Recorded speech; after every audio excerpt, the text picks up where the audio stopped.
Hey guys, and welcome to this video. In this video, I'm going to show you how to save Canva design to gallery on mobile. So what we're going to do is we're going to open up Canva and we can either find your design in projects or in recent designs. So I'm going to go recent designs and use this resume that I've done here. So I'm just going to give that a click. And then what we're going to do is download it. So we need to come up to the top right hand side and click on the download button. Now we're going to press download, and then it is automatically chosen the file type as PDF standard.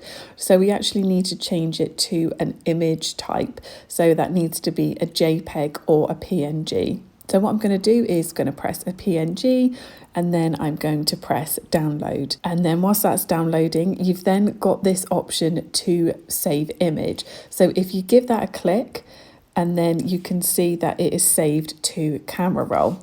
So then if we close that down, and then if we go to our camera roll, you can then see that it has then saved and our CV is there for us.